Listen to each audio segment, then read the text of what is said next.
Hey guys, Raphael here, the Teenage Mutant Ninja Turtles. Did you say podcast? Dudes, dudettes! You're listening to the podcast on the Geekcast Radio Network. Hi, this is Bobby Curnow, Chief Turtle Editor at IDW Publishing, and you are going to have a shell of a good time inside the pull bag. You've just jumped inside the pull bag. Join TFG1 Mike and the rest of the comic crew here at the GCRN as they make their great escape into comics. From DC, Marvel, and Image to IDW, Boom Studios, and Zenescope, we have everything right here. We cover things like Transformers, He-Man, superheroes, TMNT, and Radiant Black. Yeah, we have all that and so much more. It's all inside the pull bag here on the Geekcast Radio Network. So, without further ado, it's time to talk about the comics we're reading right now, here inside the pull bag. Hello and welcome to the Pull Bag. This is episode 422 episodes. That's right. I am, of course, TFG1 Mike. Joining me once again in this Turtles month here in August 2021 is Mr. Joe Reed. Hello, sir. Hello. Yes, and we are on the road to 100 issues of IDW Publishing's Teenage Mutant Ninja Turtles.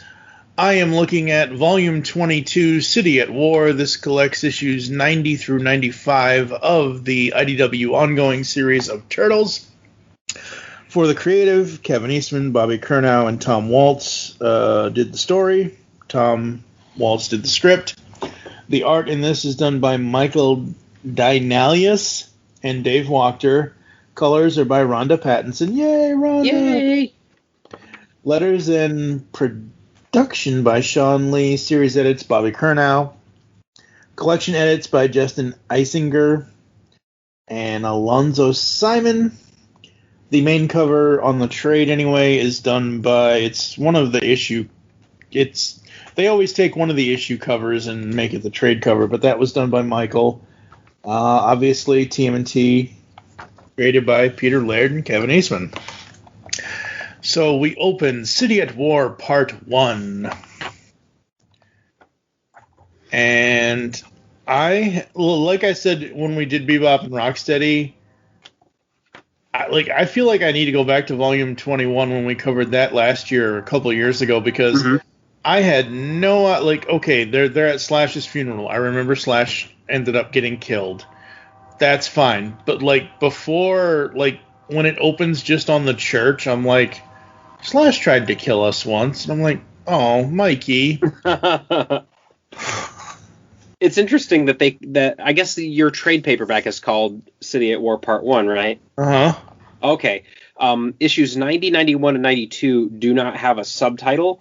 93 is the first one that's called City at War Part 1. So that's interesting. Let me double check this. I'm pretty sure. Of course, now I'm just going to have to edit all of this, but No. I think that's just neat. What I think happened is once Slash died and they had that battle, that literally was the end of an arc, and we have these 3 issues, 90, 91, and 92 that are lead up to the City of War, which is okay. It's just what is the cover. I think the cover of your trade is issue 93, City at War Part 1. Yep, probably, most likely. Oh, wait. This does have the Free Comic Book Day issue in it. Wow. Okay, so then I guess I don't have to.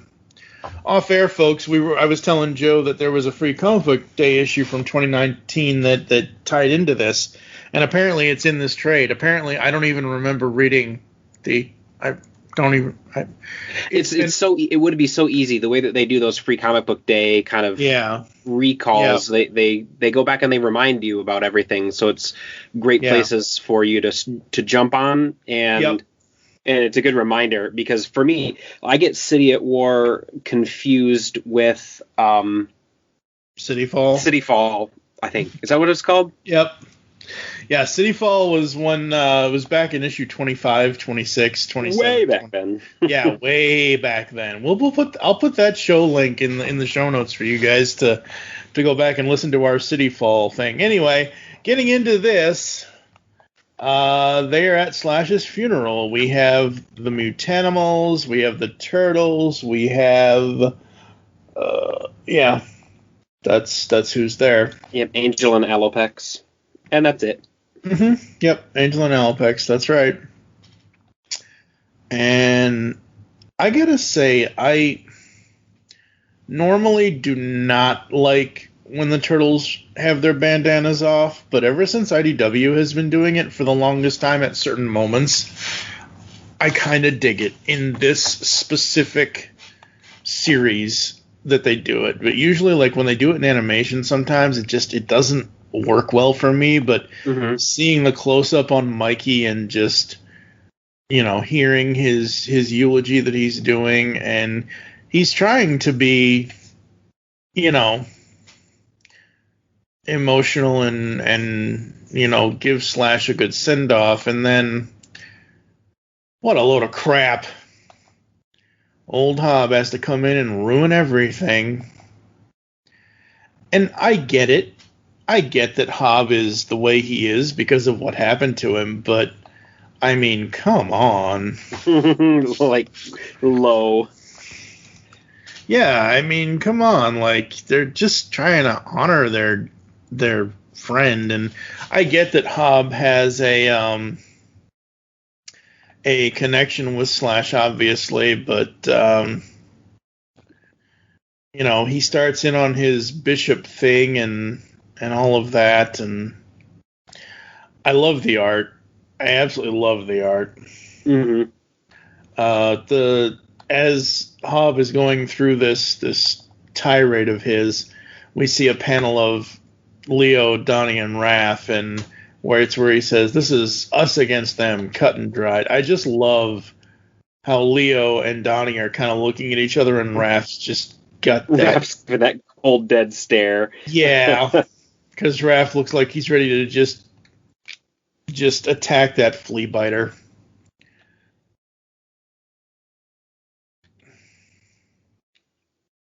So, and I love that, we already covered the Macro series, and it says, where Hob ends his speech is, and whether you're a mutant, a human, an alien, or whatever the hell else, you're either with me or against me. And then we get to Bishop, who is actually John. I almost forgot about this, that Bishop isn't actually human. He is, but he isn't.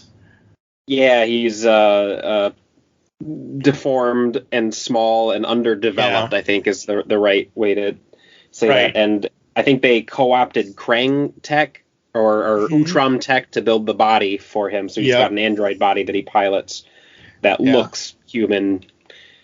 It doesn't look human right now. It doesn't look human right now. It's like it's strapped up like not Gamora, Nebula in the Avengers movie. Yeah, in Infinity War and Endgame. Yeah. And he's talking about, how, while I appreciate the sentiment, Dr. Shelvin, I began my existence by being prematurely ripped from the safety of my mother's womb. I survived that unexpected extraction, and I've no doubts that I'll do the same this time. Frankly, of greater concern to me is the loss of the Slash weapon. But apparently he planned, and I should have noticed this before, but I didn't notice it until now, because it kind of happens way later. But when he's looking at Leatherhead on the screen and he says, and a situation I fully intend to rectify in short order, I'm like, uh-oh, is he going to go after Leatherhead? That's not good. Yeah, I didn't see that picture there. I didn't realize that's what he was doing. See, guided view. That's why. That's why that's good. Yep. And his soldiers get attacked, but it's not human because Leatherhead is attacking them. And we get to second time around, April and her parents. And what are they talking about? They're talking about... they're helping April move. Yeah, they're helping April move, yep. And because she's so ridiculously busy with Baxter Stockman's election and... oh, gosh, what else is she doing? The mayor stuff, basically the mayor stuff takes up all her time. And so we get that. We get Casey and Jenny, who are getting to know each other, or supposedly dating, or going on a road trip. And, they're going to Coney Island. Yay. And Bishop attacks this place. No, this isn't Bishop attacking. This is Bishop getting ready, and this is the Earth Protection Force getting attacked. Where is it? Take it out! Oh my God, what's going on? It's heading towards the labs. And yikes. Bishop seems to be fine with whatever this is taking out the entire team. It's not Leatherhead. No, it's not Leatherhead. Well, what we possibly could have been led to believe had I noticed the screen before. Yeah, that's what I thought too, but it is not Leatherhead. It is a different head, isn't it? Oh, man. I've never realized that before. It's Metalhead. Yeah, it's Metalhead, and Metalhead to me has kind of become what Amazo is in Justice League Unlimited. Mm-hmm. In the old Justice League Unlimited DC Animated Universe cartoon, Amazo was this thing that Lex Luthor created, and he, required all knowledge and to keep evolving and everything else, and he eventually evolved so much that he no longer needed to worry about the human struggle, and Metalhead here reminds me of that so much, but once Donnie comes around, it's like, oh man, what a thing. And we get to Clan Hamato, and I actually have this, as of this recording, it's probably changed by now, but as of this recording, I have this first part of the panel as my Facebook cover profile, where Mikey's like, what the heck was his deal?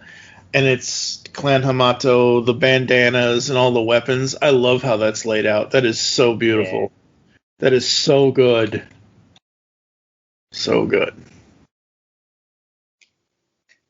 And, Leo's like, he and Slash were really close. And they're talking about all of that. And Mikey's talking about how the Mutanimals, the Purple Dragons, the Foot, the fact that Splinter is with the Foot doing crimes, and Mikey's just not happy with the whole situation. And Mikey hasn't been happy with the whole situation, I want to say, since about issue 60 or 61. Mm-hmm. And Raph has an interesting point of view here. I mean, Raph is usually the one who goes out and solves the problems by hitting things. Right. But I think he can feel, or he can tell, that something is coming, probably because of Old Hobbs' threats.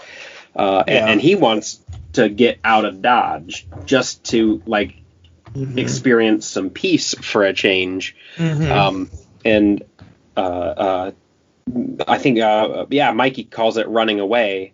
And because Mikey's thinking, our friends and our family and the kids, the orphans back at the Foot Clan, we should help them, right? Because they're important to us.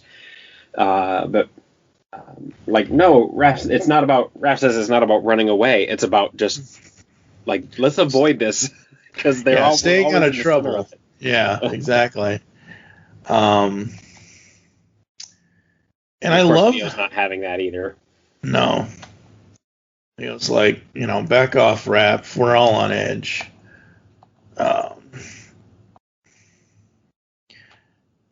And, Leo is hoping that they can plan their next moves together. And we go to the Foot Clan. And little Tommy is like, Mr. Splinter, the movie's over and Jenny and Mikey's not here. How do we... And so they're having technology problems. Kids are. And I like this. I think that's cool that they have this whole technology thing where it's, it's not just Netflix or whatever streaming. It's old school stuff. It's because that's what the turtles picked out of the dumpster when they had the lair, and this just kind of moved up into the Foot Clan. Splinter's rewinding the VCR for them, rewinding the VCR tape. They're watching old martial arts movies, and Splinter has a bit of a flashback, or he's remembering the four turtles watching these videos together when they were younger, picking which of their martial artists that they liked the best. Jackie Chan, no. Bruce Lee, totally. Van Damme, I like him the best. What, are you crazy? And I say, who's your favorite, Master Splinter? And Splinter says, it's the one who doesn't have to use the physical prowess, but the mental prowess. And this is so cute to me. Mikey goes, I think he means Mr. Miyagi, guys. And I'm like, yeah! Yep. And Karai has returned to claim what is rightfully hers, ending this first part, or the issue 90 here. Oh boy. Yeah, there is a mini-series that I don't remember reading recently with you, where she went into Japan and got that sword that she's carrying. Yeah, what? And some of her sidekicks that are new. That might have happened in the TMNT Universe. I think it did.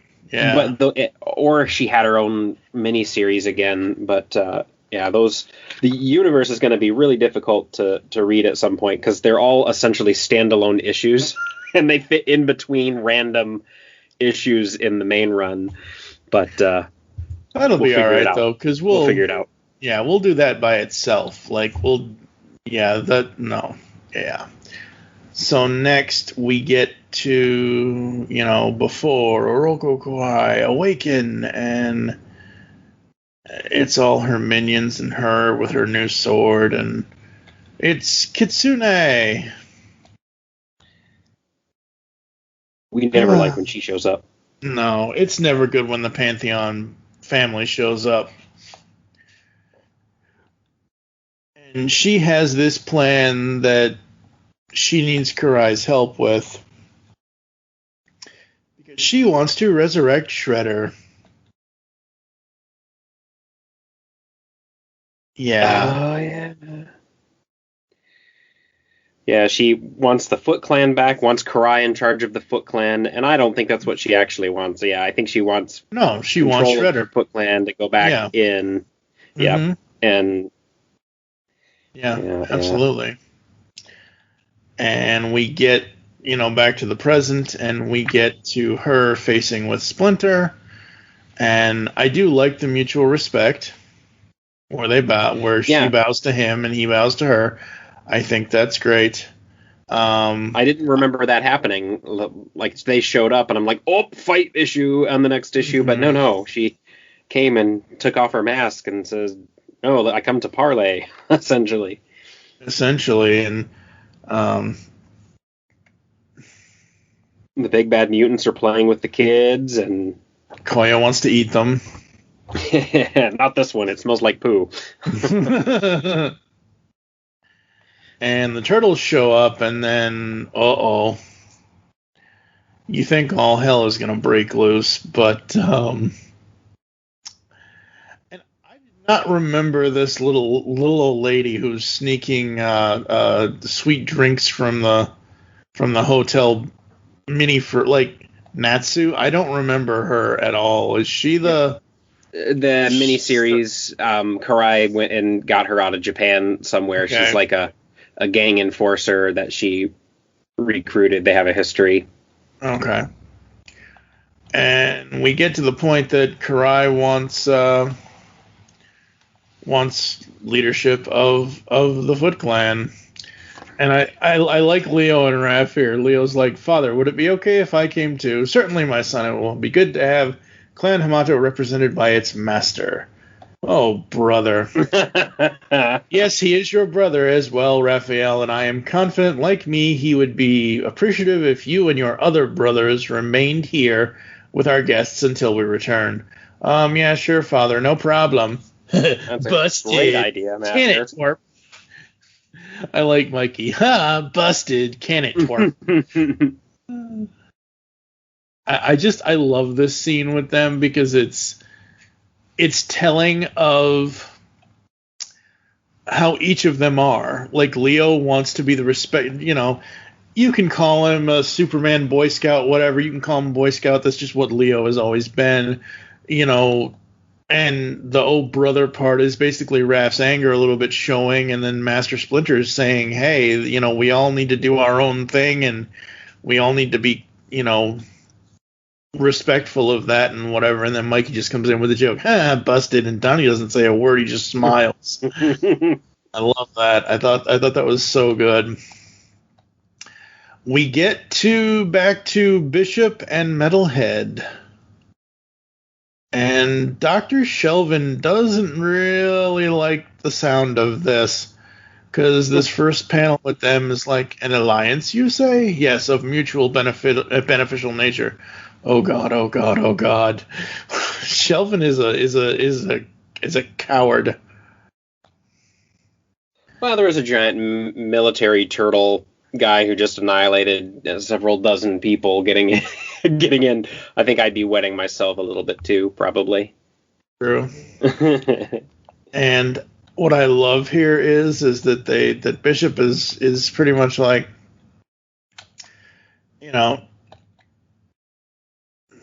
you did have the element of surprise to your advantage. That is no longer the case.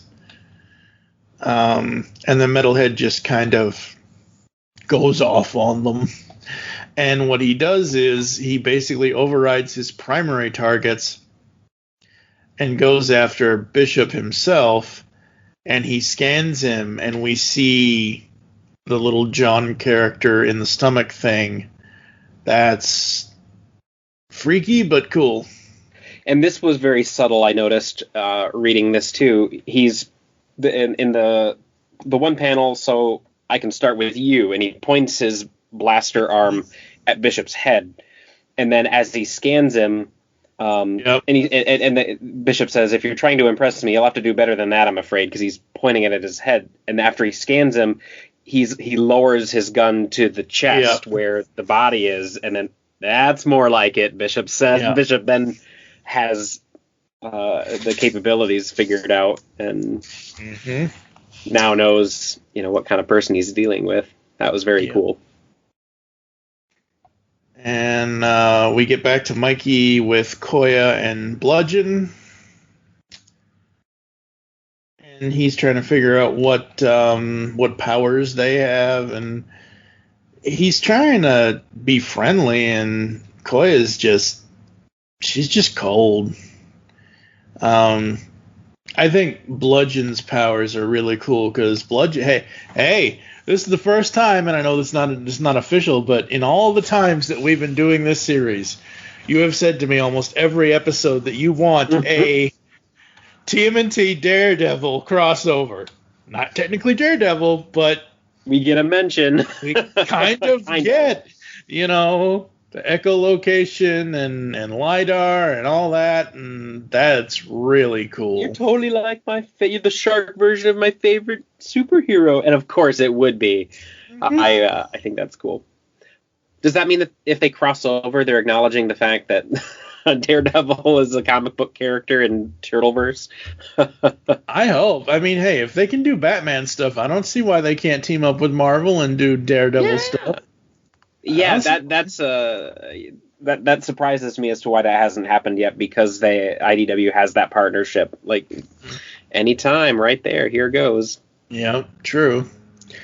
And this other mutant that's with them, I don't remember his name off the top of my head. We'll catch it here in a second, but I can taste the fear on you, your weakness too. And he's just trying to play into Raph and bait him. Yeah, basically bait him. I'll show you weak. So we get to Splinter, Leo, and Karai with the guards. And he tells her that despite our best efforts to stop her, the witch Kitsune was able to steal away Orokosaki's body from this chamber. Stolen, but why? for arcane purposes, no doubt.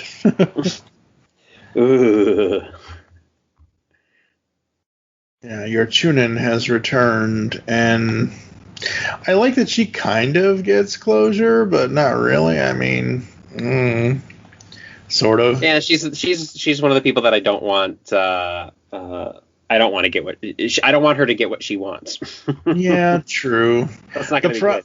Yeah, well, the problem with Karai is she wants the respect. She wants to lead the Foot Clan, but Kitsune wants her to help her get Shredder back and basically just push her aside kind of thing. I think so. We get back to the motorcycle date with Casey and Jenny, and they apparently did not make it to Coney Island because the bike broke down. The bike broke down. And they talk about his mom and his dad and all that, and, you know, more so about his mom than his dad, but I like the two of them together. I think it's kind of cool. I don't necessarily think they're super relationship material, but seeing two human, for now anyway, spoilers, TMNT characters getting, like, because don't get me wrong, do I want to see Casey and April together? Absolutely. But with the way that has gone in this universe and this series, if it happens in the future. But I like, that Casey is kind of moving on. April's too busy and doing her own stuff with all of that. And I like that. I think that's cool. And they bond here over kind of having messed up childhoods, and that both of them, despite that, having these bright sides that kind of kept them good and kept them clear-minded through all of it. So which is kind of neat. And Leo wants to speak to Master Splinter. And this is where we hear about the run-in with Karai and her goons. She wants to take over the Foot and all of that. And what I love about Leo here is that he basically says they don't need a protector. We need our father. I think that is really, really good. And,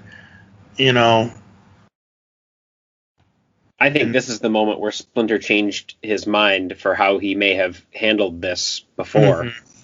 I think Splinter has been very stuck in his ways about running the Foot Clan and doing it in a way that is at least kind of decent, despite the fact that it's a giant criminal organization about protection and defense and bribery and things. But right. Leo saying that, you can see the body language change. Mm-hmm. Oh yeah, his hand on his shoulder. Yep. If it meant getting you back, and Karai has paid her proper respects, and they're going to leave this place and all of that, and she's ready, and Raph, stop being stupid. Oh no. So delicious. This is foolish Ocho. Oh Lord. His name is Ocho. Now all I can think of is Dodgeball and ESPN 8, the Ocho. Oh God. Oh, good old Jason Bateman. And giant fight ensues because we need a fight, and Leo tries to break it off. Actually, Leo and Karai try to stop both. Bludgeon was even trying. I think it's nice to know that. I didn't trust that the Foot were coming here, but in this moment, Bludgeon's trying to call Ocho off, and Karai comes in to break it up, and Leo comes in to break it up. There is some good faith stuff happening here. Absolutely, and we get to a point where Raph is like, out of my way, Leo, that freak, I don't care, Raph. This isn't time for your childish crap. We tried to tell him he was being a baby, Leo. Shut up, Mikey. Like, I mean, just the look on, like, Leo's angry because they're all trying to move towards peace, and I love Splinter with his eyes closed. Ah, yes, peaceful indeed. And we end with Splinter saying, we end this issue with Splinter saying, and that business does not require squabbling amongst ourselves. No, it necessitates earnest conversation and careful negotiation. After all, it is quite an important undertaking for the Foot Clan master to relinquish his throne to another. Say what? Nobody saw that coming. Yeah, nobody saw that coming. We get to the next one, and somebody's trying. Yeah, we open the next one. Somebody is robbing a liquor store, and Angel and Alopex are going to stop these people. So that's what's going on here. And again, I like this. I think this is cool that we get another little kind of interlude to what is going on with the Turtles and everything else. We see where the other characters are and what they're doing. And Alopex doesn't really execute that move from that movie she saw very well, does she? No, I don't know what movie she's referencing, but I know that there's a reference there that perhaps I missed. Yeah, I'm not sure either. When I saw Angel and Alopex, I'm like, okay, oh yeah, we're hitting all of these characters. We're figuring out where they are. This is like the Battle Lines episode where everybody's figuring out, or we were reminded where everybody is and whose allies are whose. Yep. Absolutely.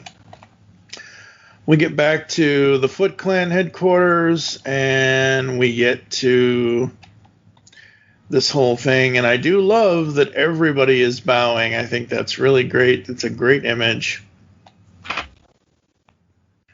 with the three mutants that Karai has with the turtles and all that. They're setting up to discuss the handing over of power and of resources and control, the sorting the Beanie Babies moment where they're breaking ties, negotiating. Yep. And we get back to Metalhead and Bishop. And Dr. Shelvin, you may cease your piteous groveling and vacate the command center now. Oh, thank you, H.R. Bishop. Like you were saying. And like I said before, Metalhead wants basically augmentation, adaptation, evolution. That's what he wants. He wants access to the technology that Bishop has, and in return, he will get the mutant turtles for Bishop. Essentially. So, he wants access to Area 51. Oh boy. Well, there all that good Utrom tech is. Yep. And then we get to the Mutanimals with Sally and Hob, and they're fixing the ship that they have, and Hob. The dead don't rest, Sally, they rot. Oh, God. He's very matter of fact about that, and it's uncomfortable to, I think, everybody else around him. I mean, he's not wrong. You know, that Slash is dead, and he's not going to spend any time thinking about that. He's only going to think about how to handle revenge and justice from his point of view. Yeah. And he's watching the Baxter Stockman independent debate speech, whatever you want to call it, political thing. And April's like, dang it, I told him not to be a complete pompous jackass. And Baxter's main point is actions, not words, is essentially what his thing is. And she's like, I think he actually did it. He's going to win. And we cut back to the Mutanimals. Stockman, those other two don't stand a chance. Yup. I'm counting on it. Lord. We get back to the Turtles and Karai and Splinter. And, they talk about Casey and they talk about the children and everything else. And Karai's like... The purple dragons. Yeah. And where the alliances are going to lie with what is essentially a rival gang. But no, it's Casey. We can work that out. He's a good guy and they'll follow him. But the disagreement begins over the children, over Mikey's orphans. Mm-hmm. Yep. They either join or they must die. What? That wasn't part of the deal, and Splinter's honoring that agreement that he made, which I think is quite cool. And she says, you leave me no choice. I challenge you to the gauntlet. And your challenge is respectfully denied, Karai. What? You would dare dishonor yourself with such cowardice? I said no innocent blood would be spilled today. I meant what I said. And she's just angrier and angrier and angrier. And then Jenny shows up with a bow and arrow with Casey and the purple dragons. Or no, it's just Jenny and Casey. The soldiers behind them are the foot soldiers. The elite guard. The elite guard, yeah. And I love how, like, I wasn't sure when we got introduced to Jenny way back when. I was not sure if I was ever going to like her. I've slowly gotten to like her over this time, and I could not love her more than right now. Your grandfather is dead. You'll soon be joining him if you don't leave this place now. So they leave, and Karai's final word before we close out this issue: war is coming. And in the end, I will ensure you know death and destruction like never before. Holy shnikes. Interesting to note here with this issue and the issues coming up that with the original Volume 1 Ninja Turtles run from 84 to whenever it ended at issue 62. Or is it 72? I think it's only 62. No, 72, because it never got to 73.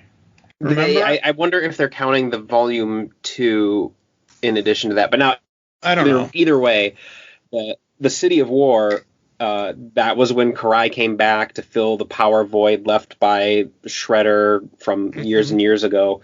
And it was the first time in a long time that book had a chronology going, or had a sequence of issues.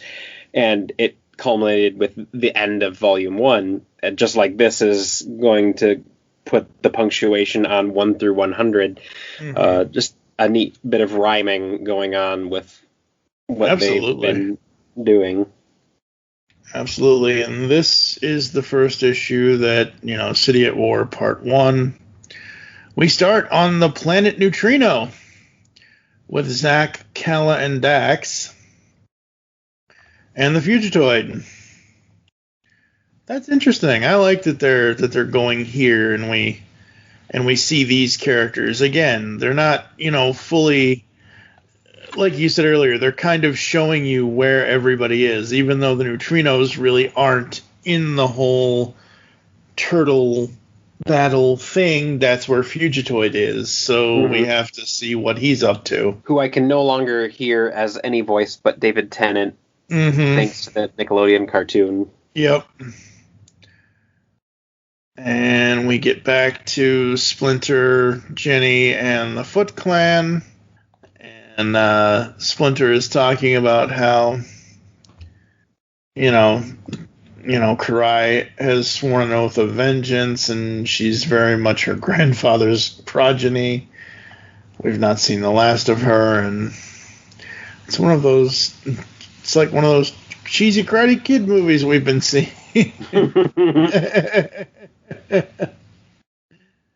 It's spying on them, and Jenny's like, come on, you two, let's go. Are you guys getting ready to fight like Ninja War or something? Cool.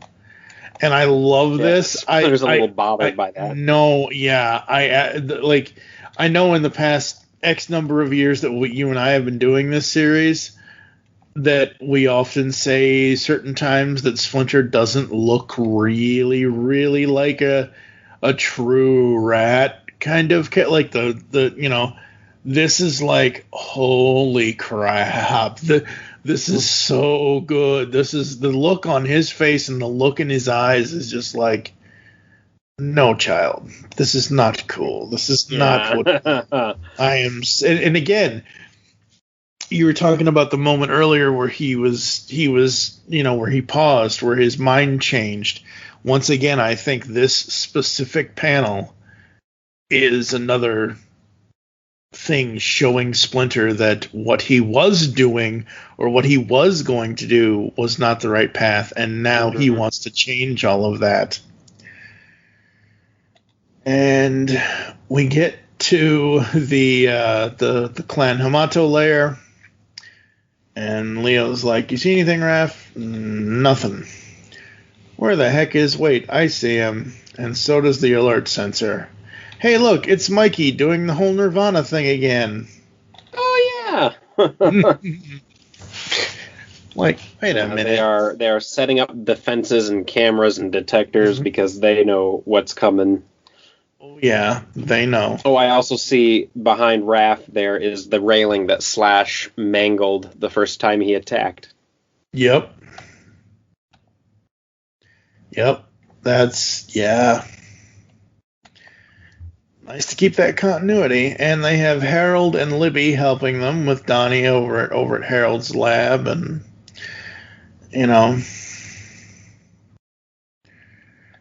and Leo wants Raph to go do the safe zone thing and everything else. And we see now that something has happened to Raph. We don't know. Now, if you're reading TMNT Universe, you'll know, because apparently this all happened there with Raph's. Like, Raph's always been angry, but Raph's anger in these issues and in the ones we'll talk about next podcast episode, it really, really gets really bad.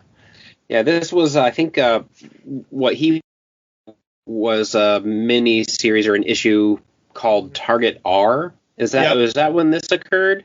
Yeah, I think so. Yeah. So he had a quick summary, just like he had a Weapon X type experience captured by the EPF, Earth Defense Force. Those guys. Anyway, yeah.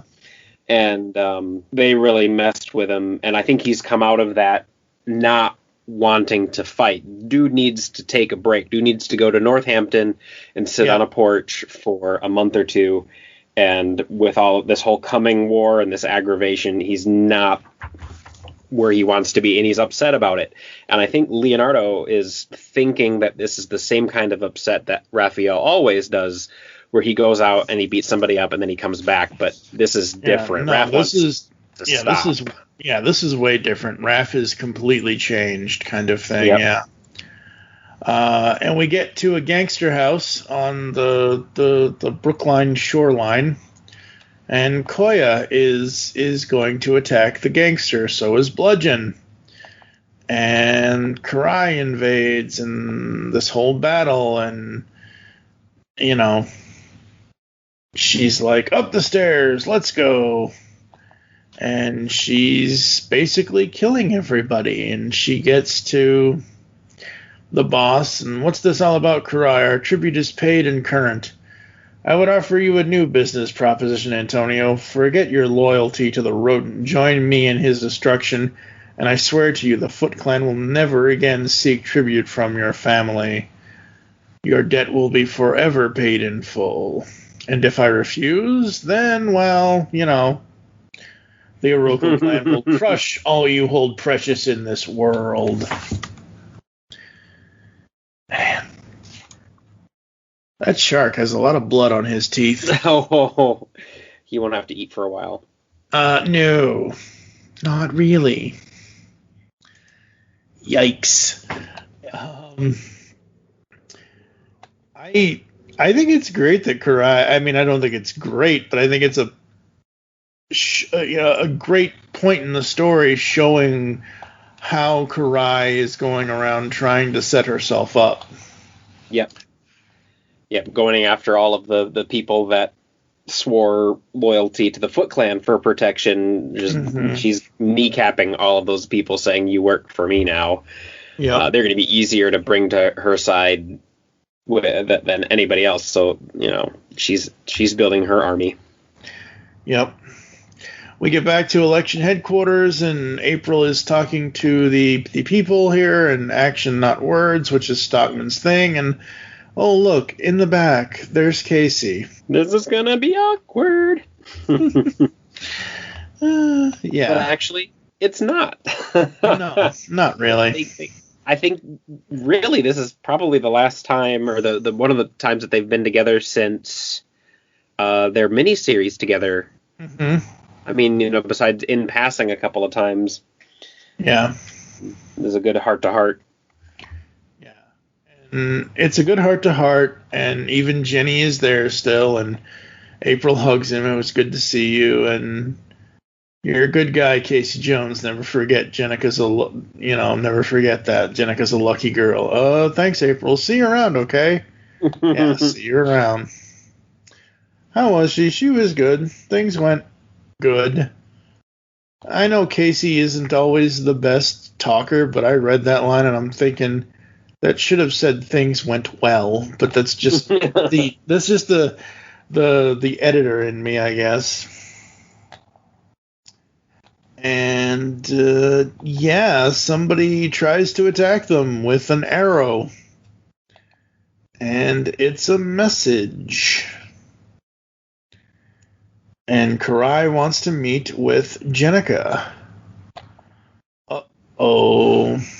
And I knew, once that happened, I've said this before on this show, I read these comics as to talk about them on the show. So I have not read any of this. I have not kept up with any of this. Do I know what happens? Yes. Yep. Obviously, you kind of can't help what happens in the news because it's news, especially every time they kill somebody or they think that they're going to kill somebody or, they turn somebody into somebody else. Hey, at least here they do it in a way where it's not, so Venus-like. We get to the Mutanimals HQ, and Herman, friend or foe? Depending on his mood, I'd say he's a little bit of both. Hob. Stand down, Herman. What the hell's going on? We're setting up a security perimeter, and Hobbs got all kinds of plans and everything, and, he figures that Raph wants in on it, and yeah.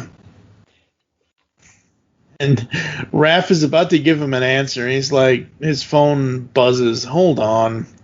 Damn, what now? All hands layer now. 911. Now, before, when I saw this panel, I knew it was from Leo, but I didn't notice the blue L right next to the actual tab. I was like, I did not either. I'm like, wait a minute.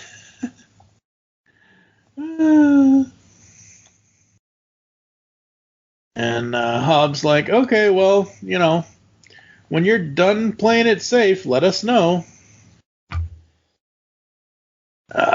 And they're told about the risk and everything that's going on and all of that. And I like how Leo's like, I still don't like it, but Jenny's right. We've got to take a shot. They're planning on meeting up with Karai. She's planning on meeting up with Karai, so she went to the Turtles. And even though Karai told her to come alone, she did bring Angel and Casey. They're not the Turtles. They are friends of the Turtles. And the Turtles are in the van that's cloaked. It's Howard. Howard's just like that. Yep. And we have a back and forth between Karai and Jenny, and Jenny's, loyal to Splinter. She's not going to join Karai. She's not going to do any of that. And Karai asks her and says, or she says, "I'm sorry, Karai. I will never join you or anyone else against Master Splinter." But would you die for him? In a heartbeat. So be it. Okay. Oh. Oh my God. They did not just do that, but they did. And an all-out fight ensues. Casey tries to get to Jenny. Alopex is on the run. Donnie's like, cloaking's gone. Everybody Raph's like, go. so who's hiding? Yeah. So they basically bust in. Karai's mutants bust in. His precious Chunin was only the beginning, and they get Jenny to the van, and they're like, gun it, and let's go. Gun it, Raph. Gunning it. Wait. Look. Koya and Bludgeon. And, I guess it's just the old-fashioned way then. You ever play chicken, Mike? What? Wait, dude, what are you? Jump! Chickens. I love that. Yeah. So this is continued in the free comic book day thing. I see right here. Yep, it is. Yeah. Yeah, so, I don't know, anyway.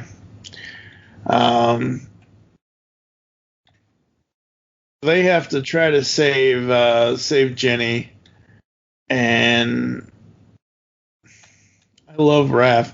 And I actually shared this one with you, where Mikey's like, "Go right, dude. Your stinking backseat drive ain't helping anything either, Mike. That's all I can do is backseat drive." So Angel and Casey are on the bike, and Koya's about to attack, and Angel goes and tangles with Koya. Are you insane? Yeah, pretty much. Angel's pretty insane, but she takes Koya down, and I love this. And again, you should love this as well because of the continuity thing. Where did you come from? Oh, did the poor birdie miss little old me when she was all focused on those big bad turtles? That's okay. It happens to me a lot. I'm nobody. Love that. That is so cool. So good. So one of the things that occurs as Mike and I are reading these issues is because he's reading them in trade and I'm reading them in singles, sometimes the editor does things to his version of the book that aren't done to mine. I think you are currently reading the Free Comic Book Day issue. Really? Because I don't have that. Really? Yep. Oh, I mean, I bet I have it over in my my Free Comic Book Day turtle bin over there, but no, I don't have it. Yeah, that's not what is in issue 94 that just started. Really? So where are you currently?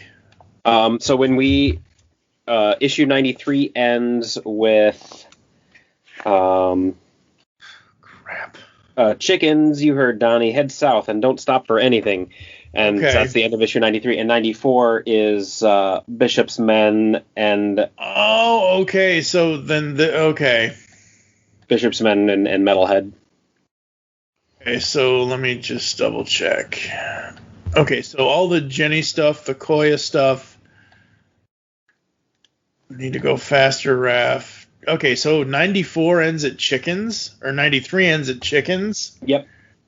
And then 94 begins with Captain Mitchell, this is Agent Bishop, what's your status, over. Oh. And then the crazy part here, I'm wondering if they really rearranged this and you've only got the 3 or 4 pages and then they switch to this and then they go back, maybe they put the flashback in later. I think that, yeah, because so that ends with basically the escape. So this, whatever this is, ends with the escape, with the battle, and Mikey is, Harold's lab. What are you gonna do there, dude? Like Leo said, whatever it takes. And we see the final battle thing, and we see Jenny's face. Now I have to find a way to. Oh, what is it? What is it that the others are doing their part to keep Jenica alive? Now I have to find a way to do mine. And that's where that ends. And then this brings up, like you said, City at War, Captain Mitchell. This is Agent Bishop. So maybe that was the Free Comic Book Day issue. I am so sorry. I did not realize that they put it right there. And then, well, I'm also wondering, because that was a bigger issue. I wonder if there's a section of it that's a flashback or a review of the previous 95 or so issues. But I don't know. We'll find out when I go dig that out of my bin later when we're done recording. But at least we have that figured out for our listeners. Now they know. Yeah, I wish I knew, because I'm like going through this and I'm like, crap. Yeah, no, I don't know what that is, because I'm just running through I'm running through the Free Comic Book Day issue. Yeah. That has none of this. That has none of what I was just talking about. Weird. Yeah. Weird. I don't know. Anyway. Well, I guess they probably edited something in afterward. Like, oh man, we didn't have room for those 4 pages that we wanted to break this moment up. Just from a storytelling standpoint, they might have put something back in. You got the director's cut, dude. This is why I get the trade paperbacks. This is why I wait for the trades. All right, so the next issue, Captain Mitchell. This is Agent Bishop. They are hunting the turtles, and no mutant presence, and they do see a sole biological entity, a small reptilian creature, classification non-mutant and harmless. Pepperoni! They're at the turtles' current lair, and Metalhead is telling him to order his soldiers to retreat because the turtles aren't there. So, and they have an argument back and forth, and Bishop says, "Fine, you're the expert after all, though I have to question your decision to leave without even a cursory investigation. I'm confident the good captain and his men could have overcome the security within. You are mistaken. Retreat was the correct strategy. You must not underestimate the technical acumen of my primary adversaries." Primary. Affirmative, the mutant turtle called Donatello. Oh, Lord. And the turtle van crashes into Harold's place. Oh, Harold's so tired of this stuff. Mm-hmm. And he sees why, though, and they're like, okay, we'll help. And April gets a call in the middle of the night. Donnie, everything okay? Not even close. It's Jenica. Karai stabbed her, and she's in bad shape. And they want April to see if they can do what they did with her dad. Which means they have to get Lindsay from the Mutanimals. The magic mutation tea that took away her dad's stroke problems. Yep, absolutely. And they go running off. And I can't skip over this, though, because I was going to, but I can't. Cop showed up on the FDR, and that stupid fish decided to go for a swim. Instead of messing with them, Koya took off too. Who cares? Where's Jenny, damn it? She's with Harold and Libby, Casey. They're stabilizing her, but they're only going to be able to do so much. What are you saying? And basically Donnie tells them, take the van and go get Lindsay right now. But come on, Case. Let's go. I'll drive. I know a shortcut. And Donnie, was that Raph and Casey? Uh-huh. Where are they going so damn fast? Where? To get the help Jenny needs. And holy crap. I know it was always Donnie and Casey in the original 90 film, in the original movie. But Raph and Casey have kind of always had this thing. They were more adversaries. They're friendly, but like, I mean, you know, the whole scene in Central Park and everything else. But in the movie, it was always, I always felt Donnie had the more friendship with Casey. Here, I'm like, ooh, they've gotten past Central Park, even though that has nothing to do with the IDW series. Yeah. But like, you know, as you see later with them, it's like, oh wow, like that is just so well done. And we get to Splinter and Karai, or not Karai, that's Yumiko.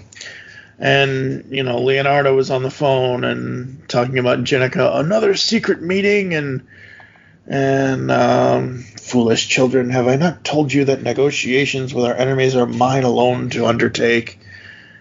And it's a really good back and forth. Yeah, Leo keeps doing that. And I think with good reason, though, because again, he's showing Splinter that not everything is as you think it is, and he tells him, I think some of the crime families have switched sides. Father, are you still there? Leonardo, remain with Jenica. Assist Harold and Libby with whatever care they need. I will tend to the other matter. Once again, another perfect picture for me where that's an angry rat. That's a well-drawn, well-colored, facial expression angry rat.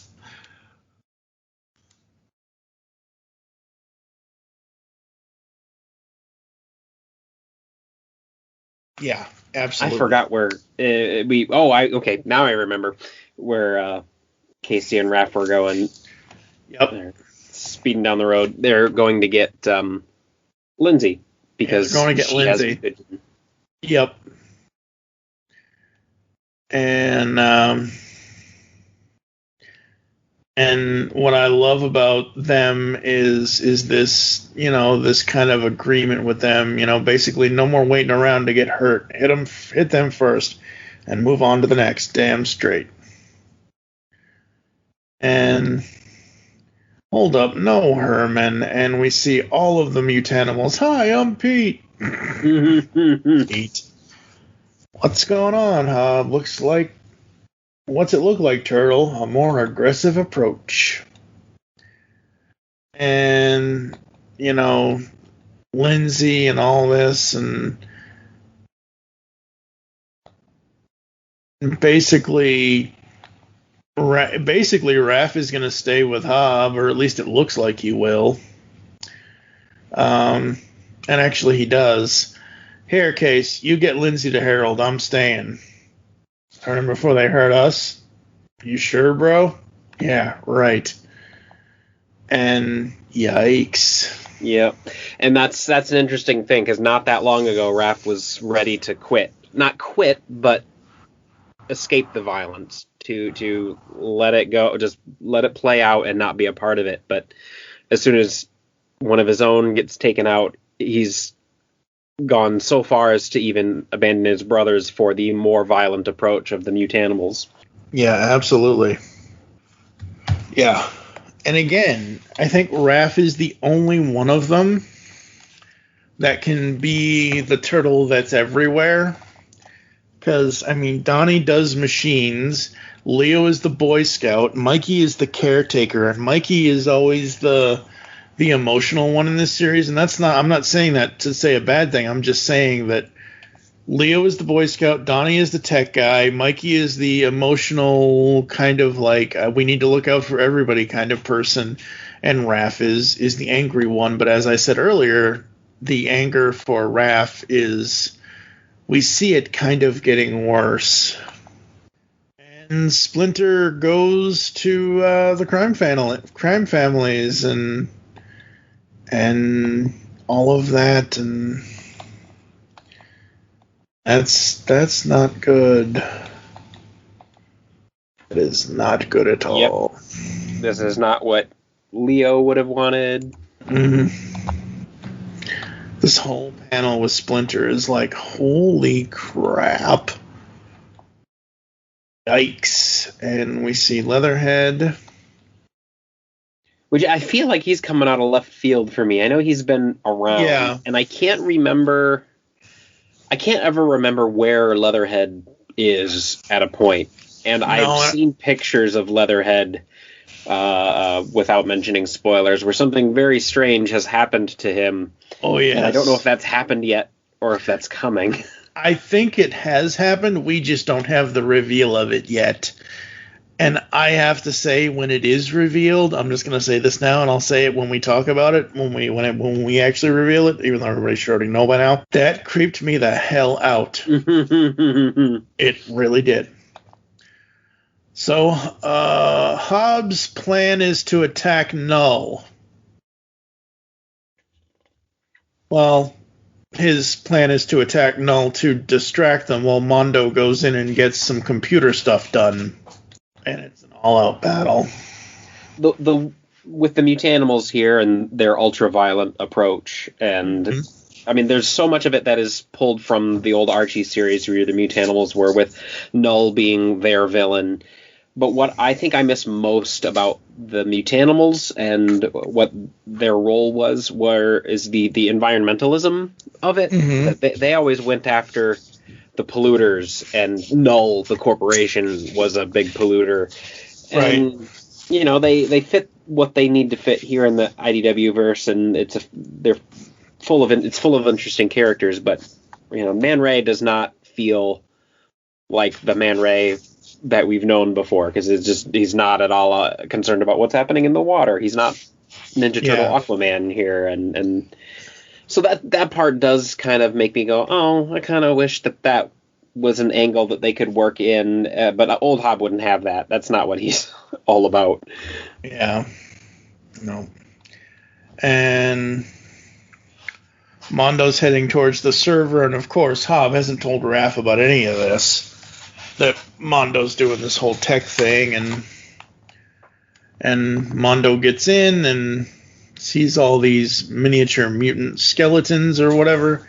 Yeah, that's not too gnarly. And alien hacking skills of Mondo Gecko. Give me the good stuff. What good stuff? Dude, cardiac arrest much? I said, what good stuff? Which good stuff do you think, Turtle? Did you think this was only about kicking ass and taking names tonight? Nah, blowing this place all to hell was just a cake. Mondo's taking care of the cherry on top part. That still don't answer my question. They're stealing all the technology, and I understand Hobbs' point, and Null was making slaves, and he wants to make soldiers, and the question is, what does Raph want? And I was not expecting Raph to say what he says, but again, going through guided view, getting a super up close look at his oh man, like I don't know what he's gonna say, but then it gets revealed. I want in. Holy crap. What a way to end an issue, and I am so glad. So glad I did not read this in singles. My need to know the story, it would just be going crazy right now. So the next issue starts with Donnie, Harold, Lindsay. April's on the thing with Libby. Jenny is in a cylinder-type tube. And like you said, they're going to do the magic tea thing. And yeah, that's what's going on there. And I love Harold. We're just waiting on you bunch to quit yapping at the TV. Harold, look, either everyone quits talking and we get to it, or this girl is history. We go to another part of the Harold's lab here with Angel and Casey and Alapex, Mikey and Leo.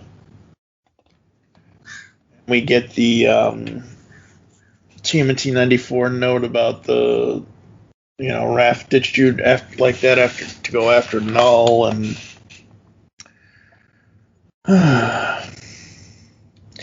and they're trying to tell Leo that he has been through a lot lately, and Leo's like, who here hasn't? I know Raph's got some serious crap to work out, but you don't abandon a friend when they're down. He should be here with Ginny, with us. Making excuses for him all the time isn't going to get him better. And Casey being the good friend. Leonardo's just being really obtuse here. He doesn't see the situation from Raphael's point of view, but Casey does. Casey. Oh, yeah. Yep. Raph's out there doing something. He's not here wiping away tears and patting people on the back. Casey says, it's like you can either wait for something to happen and feel helpless the whole time, or you can go do something about it. And Raph is electing to do something. Yep. Absolutely. And the thing is, we get back to the infirmary with Jenny and all of them, and Lindsay says, what we've learned, it does, though, is greatly enhance the regeneration faculties in the subjects it's administered to. We found out the hard way at StockGen that the mutation process was gruesomely fatal to specimens that were given mutagen formula by itself. Gruesomely? Don't ask. Don't ask. Yeah, you don't want to know about that. And in layman's terms, it's a miracle cure. Look, oh my God, it's true. She looks like she's coming out of it. And then beep, beep, beep. Here comes Metalhead. Hello, Donatello. I thought I might find you here. And of course, the EPF is on the outside waiting for orders. And have you heard the man? What was that? It sounds like there's a helicopter. Oh, boom. So a battle between the Turtles and the EPF. Don't let them get to Jenny. And again, all-out battle. Meanwhile, Donatello and Metalhead are having a tete-a-tete here, where Metalhead's like, the feeling one is repeating a moment that has already been experienced, and that's a note back to the Macro series when we did that. Target R was the Macro series issue with Raph, so we have covered that. So we have covered Raph's stuff. It just apparently is finally getting to a point where we're seeing it in the main series as far as referring back to it. Yep. Love that Metalhead's like, a critical reminder just how devious you two are. Don't let that thing touch the girl. Wow, what about you? There's something I need to get. Hold tight. No, wait. And Metalhead fires a shot and tries to hit Libby, but instead he hits one of the canisters. Oh, no, the ooze is gone. Yeah. Yep. And Donnie goes after him. Donnie attacks Metalhead. It wasn't enough. She's slipping away again. And Metalhead's like, you're about to learn. And Libby shows up in this thing that Harold made. Hello, Metalhead. We haven't been properly introduced. My name's Libby. And I'm in charge of security here. Ripley! Yeah, very much. It's a power lifter robot suit. Yeah, absolutely. Thing. And I love the biological scanner thing. Oh, that's so cool. So that is so good. And the EPF are still attacking, and the Turtles are like, regroup and retreat, because or not. Leo, get everyone to the van. The van? But the lasers are disabled. Just get inside the van now. And Libby is basically gonna do some really, really shocking things to Metalhead. And Harold and Donnie have this plan. Now, Donatello, hurry, damn it! Mikey, drive. Where, dude? Straight. Through the portal. But go, Mike. Going. And they will not escape. Hate to disappoint you. And supposedly,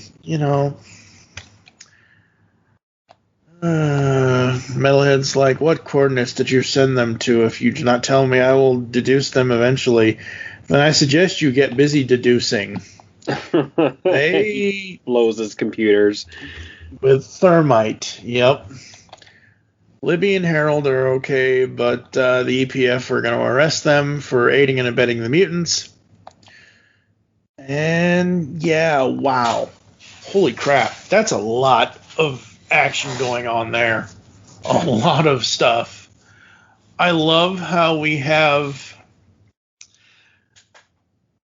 still have the individual story points and story, like, after we see Harold and Libby get arrested here, we're going to cut back to Baxter. But this whole thing with Metalhead and Donnie and all of that, oh my God, the fact that I never thought in my life in 88 and 89 when I wanted a Metalhead figure that eventually I would see a story where he becomes sentient. Mm-hmm. Oh man, it's so good.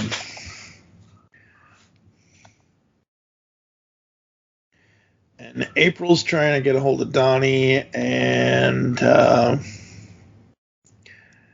we have Null visiting Dr. Stockman. That's not good.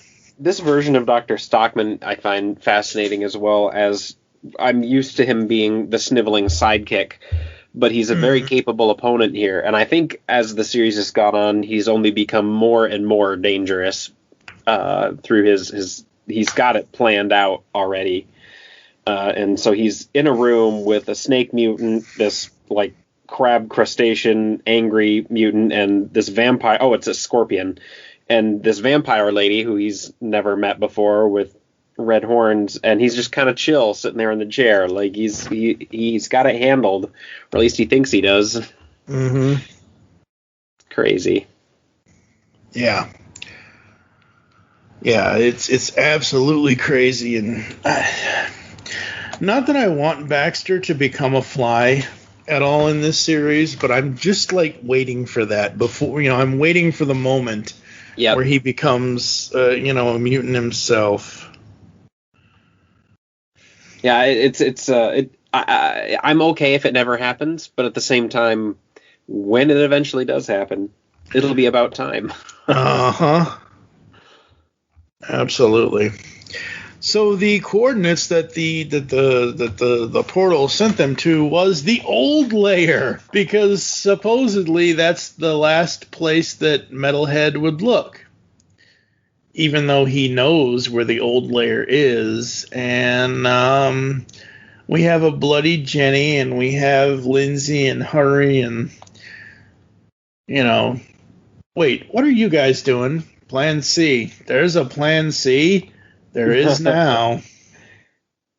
And I remember seeing, number one, Jenny bloody in the back of the van. And then I remember in the advertisements and everything else. And then I remember seeing Jenny as a turtle. I do not remember at all in any of the news coverage for this if they ever said how she became a turtle. But obviously it's because they use Leo's blood. Yep, for a transfusion. Mm-hmm. I think. Go ahead. I'm gonna say that I don't think a simple blood transfusion from one of the mutant turtles would turn people into other mutant turtles. I'm gonna just pretend in my headcanon that it's because she had already gotten some mutagen and is now getting this blood transfusion. That's what I'm gonna. Yeah. That's it. She got one part of the transfusion. She didn't get the ooze, which was supposed to, like, she got the healing part of it. She got the other part of it, but the ooze part was the part of the mixture that is supposed to just heal her. Mm-hmm. Now that she has some ooze in her, the rest comes from Leo. And yeah, that's the only way I can explain it.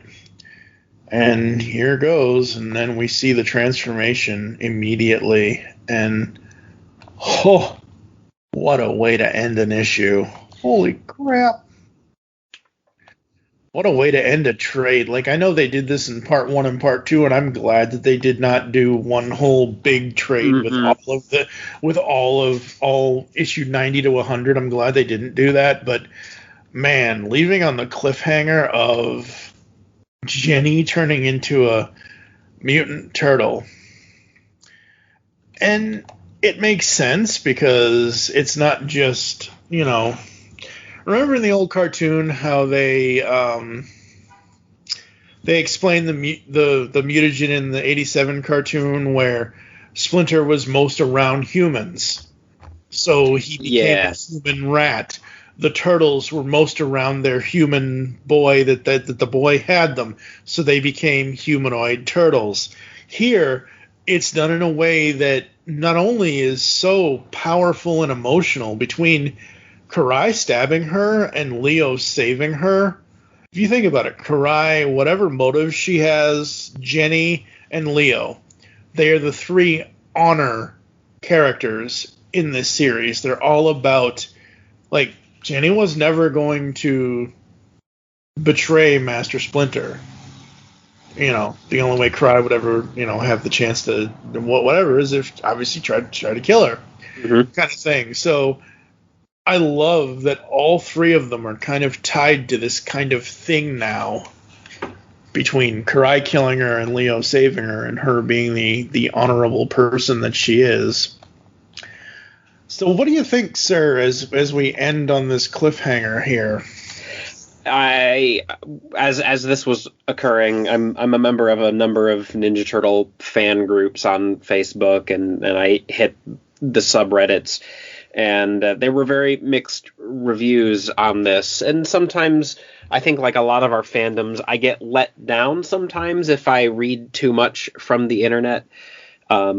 And none of us, no matter our opinion, is in a position to do any kind of gatekeeping or to diminish other people's level of fandom based on the content. But Jennika, as a turtle, has been a very divisive force in turtle fandom, as we don't usually like the female turtle when they cram it in that Fox Kids TV show with...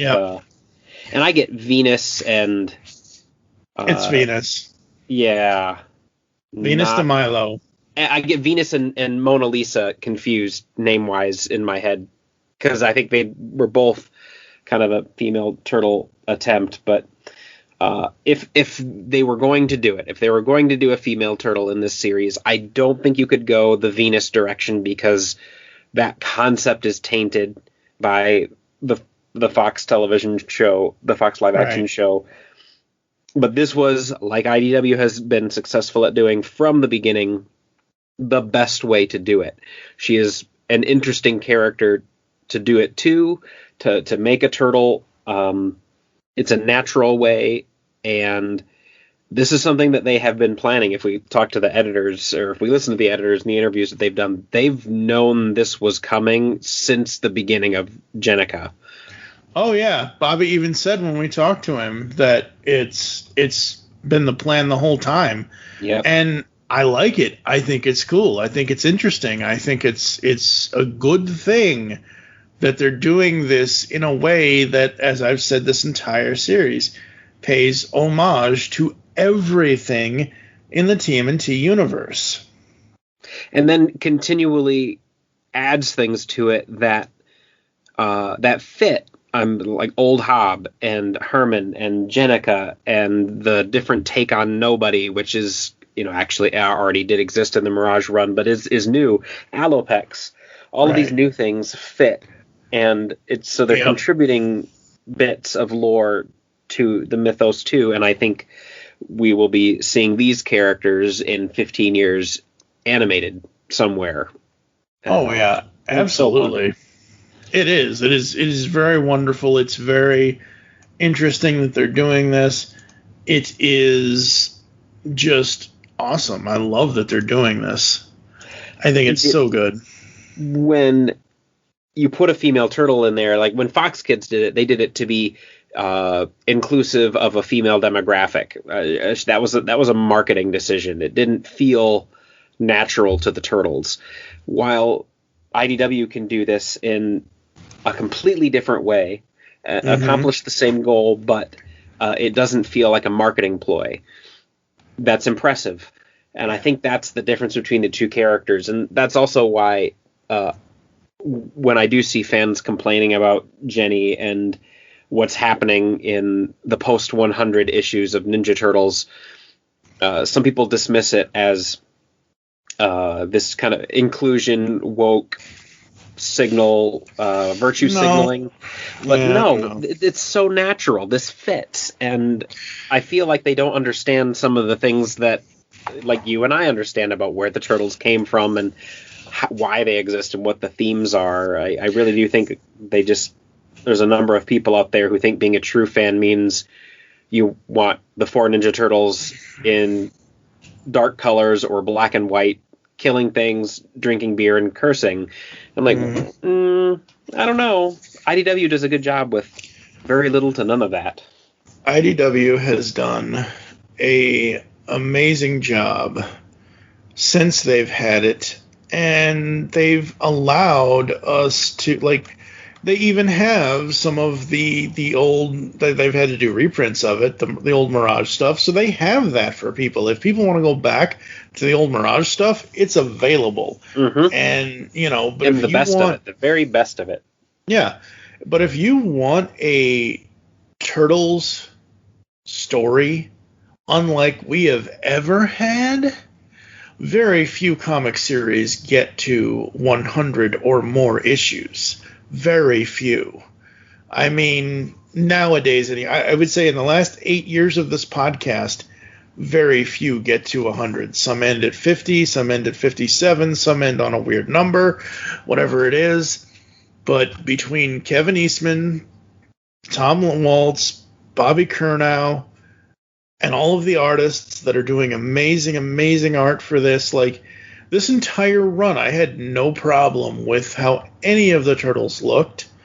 I love how we get the glimpse and the transformation for Jenny from human to turtle. It was not grotesque. It was just this gradual change. And oh, by the way, she is now a turtle, which we leave off on the cliffhanger until next week for, when we get to City at War Part 2, which is issues 96 through 100. And it's just so well done. Absolutely. So, City at War Part 1, issues 90 to 95. Overall, what would you grade this story 0 to 5? I think we are back at 5s for IDW Turtles. There was... Even though we had a little disconnect in the middle because the trade has that extra couple of pages of the escape, but other than that, for the actual content, there is nothing here I did not like. There is no story beats here I didn't like. There's no art here I didn't like. There's no art that made me cringe. There's a couple of pieces of art that gave me pause, but nothing in a bad way or anything like that. Again, it made me think about certain things where, like that panel where Leatherhead is being watched by the EPF or whatever. And again, taking the characters in directions that no other medium can do. I hope at one point some of these stories can get adapted into like animated movies or something if they go that route, but at the same time I am perfectly fine with none of this getting adapted because you should be reading it as it exists. So yep.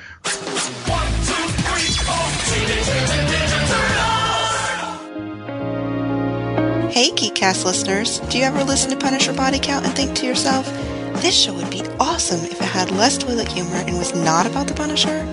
If so, join me, Emily Williams, as I class up the Punisher guys on Dane and Jake Get Classy. We're like the Oprah Book Club of comics. You'll hear us discuss famous works like The Dark Knight Returns and The Crow, along with graphic novels no one else is talking about, like Blue Monday and Blankets. You can find us at daneandjakegetclassy.wordpress.com or on iTunes. Discover a world of vintage and modern toys that's more than meets the eye with the Triple Takeover Toycast. Hosted by toy writers and photographers Toy Box Soapbox, 6O, and TF Square 1, this informal and chilled-out series of discussions cover everything from vintage Transformers to Mask, Diaclone, Microman, and more, be it nostalgic or current. Whether you're a seasoned collector or a casual robot enthusiast, all are welcome. Triple Takeover Toycast. Hey, it's Wes from Poppin' Off Toys. Wanted to let you know about poppinofftoys.com. We can be your number one source for Funko collectible figures to add to your ever-growing collection. If you're in Nashville, Tennessee, we actually have a retail store that you can come by, 5916 Charlotte Pike. And for the rest of us, poppinofftoys.com is always open, and you can check us out on Facebook, Twitter, Instagram, and even TikTok. And the name is just simply Poppin' Off Toys. Thank you so much, and always keep it poppin'. What was that universal greeting again? Never mind, I remember. Ba weep grana, weep nitty bong. Hey guys, it's Rodimus Primal, and be sure to check out my YouTube channel. Join me as I have Transformers discussions, retrospectives, toy reviews, and more. You can also follow me on Twitter at Rodimus Primal, as well as Facebook and Instagram at Rodimus Primal Show. Transform and roll out, and be sure to check out my content till all are one. Last big party of the summer, folks. Let's go out with a bang.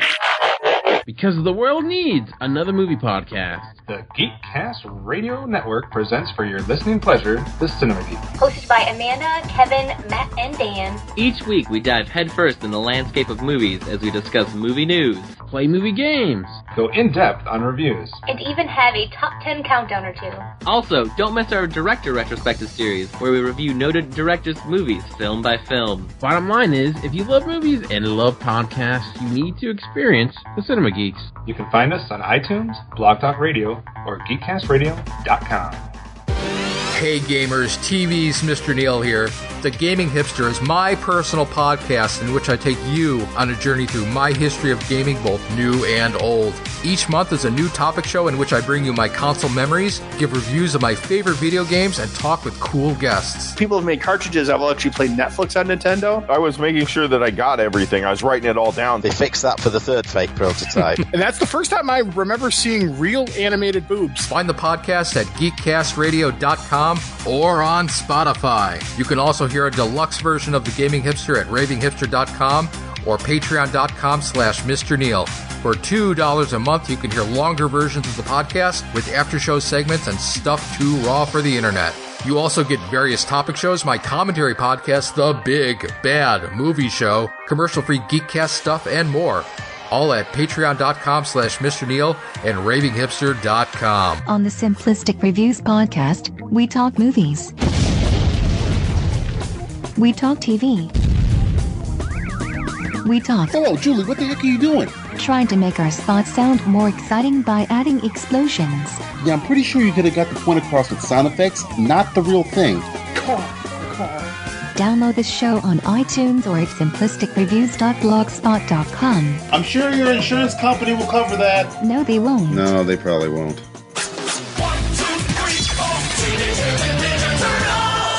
All right. Coming up next, we've got City at War Part 2. That'll be episode 423 of the podcast. And as I said, I think I said last time in Bebop and Rocksteady, I might have not said it. I don't remember. We've City at War Part 2. We will be stopping at issue 99 because, and I don't know if this is exactly how it works or whatever, but we're going to stop at 99 because I want issue 100 to be its own podcast. Crap, I'll have to edit this out. I want issue 99 to be its own podcast, and in between issue 99, which is the end of the next episode, The episode after that, we're doing Shredder in Hell. So we're going to see what the hell is up with Shredder in Hell. And that book,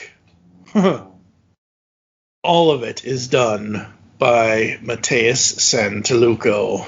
Yeah, that's a book that I could stand to read again. I don't think I fully understood what the heck was going on and what they were all talking about, so that'll be a good one to reread.